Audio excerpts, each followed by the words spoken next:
어제 오후입니다. 러시아 대형 화물선이 부산의 명소로 잘 알려진 곳이죠. 광안대교와 충돌하는 사고가 발생했습니다. 자칫하면요, 아주 큰 대형 사고로 이어질 뻔한 위험천만한 상황이었습니다. 지금 보시는 이 장면입니다. 자, 배에 시설물이 부러져 떨어지는 장면인데 한눈에 보기에도 광안대교 아래로 통과하기 힘든, 누가 봐도 저 배는 광안대교 밑으로 갈 수가 없는 크기입니다. 그런데 이 화물선이 광안대교를 향해 계속 다가가고요. 결국에 이 광안대교와 충돌을 하게 된 러시아 화물선의 모습입니다. 화물선의 구조물이 충격 여파로 부서져 내리는 모습을 볼 수 있는데 이 교각 밑에도 역시 철판이 찢어지고 부서져 내리는 상당히 큰 피해를 입었습니다. 부장욱 차장, 네. 정말 큰일 날 뻔한 상황이었어요. 그렇습니다. 저 위로는 차가 다니고 있는 상태였죠. 저 광안대교를 지나던 차량 운전자들은 얼마나 가슴을 쓸어내렸겠습니까? 그랬겠죠. 지금 경찰 그 조사가 진행 중인데요. 이 선장이 지금 음주 상태에서 이 배를 몬 것으로 지금 밝혀지고 있습니다. 선장이 음주를 했고 배는 몰지 않았다는 걸로 지금 확인은 됐고요. 네, 그러니까 이제 직접 몰진 않았지만 네네네. 그 선장이 지금 혈중 음주 상태였다. 농도가 예. 상당히 좀 높았기 때문에 네. 이 그 러시아 화물선의 이 광안대교 충돌과 어떤 연관성이 있는지를 아하. 지금 경찰이 조사 진행 중에 있습니다. 양 변호사님, 그런데 지금 러시아 화물선 선장과 운전을 한 선원들이 지금 모르쇠로 일관을 하고 있다 그래요. 지금 이게 모르쇠로 일관을 할 입장인가요? 지금 이건 보통 사고가 아닌 것 같은데요. 굉장히 납득하기 어려운 상황이죠. 왜냐하면 네.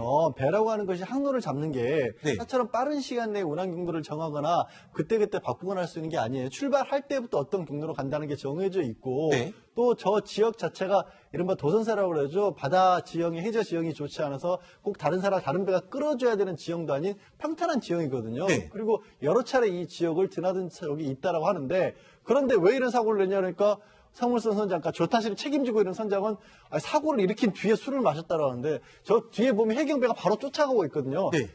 배가 저기 다리를 들이받은 뒤에 해경이 쫓아가고 있는데 그 안에 술을 마셨다고요? 그게 이해가 가십니까? 그리고 또 원래 저 배가 저 방향으로 가는 게 아니었다면서요. 전혀 아닌 원래 상황이었어요. 정반대 방향으로 가야 하는데. 그러니까요. 그러니까 뭔가 항법자치 같은 것에 막혀놓고 네. 그냥 딴짓을 하고 있었던 게 아닌가, 아하. 그런 추측밖에 지금 안 들어요. 그런데 더 황당한 일이 있습니다. 저 광안대교를 들이받은 화물선이요.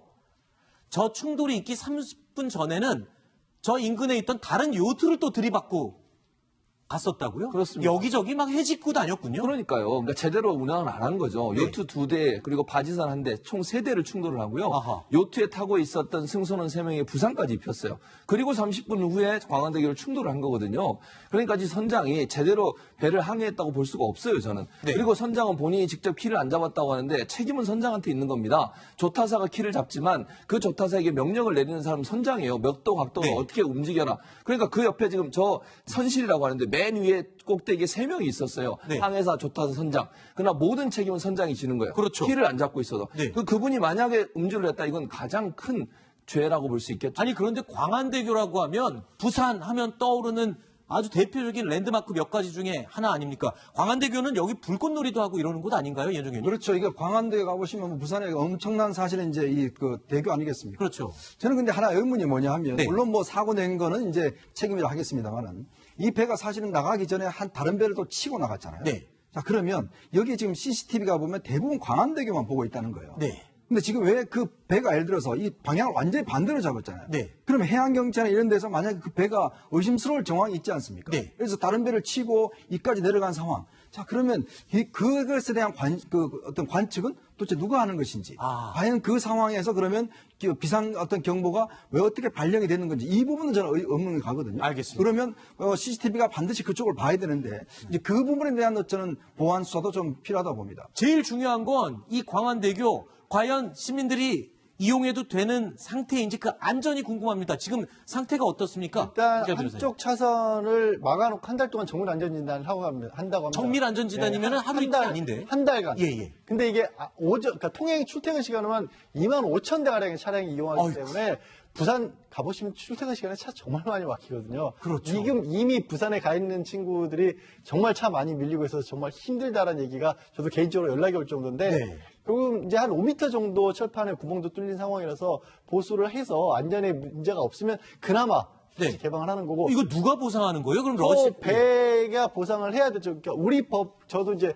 회사법 일반적으로 따르면 네. 저 배에 아마 선주 회사가 손해배상을 하고 네. 그 회사에서 이 선장에게 부상을 하든지 그런 방식을 취할 겁니다. 자, 이 뭐 보상도 중요합니다. 보상도 중요한데 우리 부산 시민들의 안전이 최우선이거든요. 그리고 부산은 워낙 이 관광 오는 분들이 많습니다. 이 나들이객도 많고요. 그렇기 때문에 보상도 보상이지만 추후에 있을 수 있는 모든 안전에 대한 가능성까지 다 책임져야 될 그런 상황인 것으로 생각이 됩니다.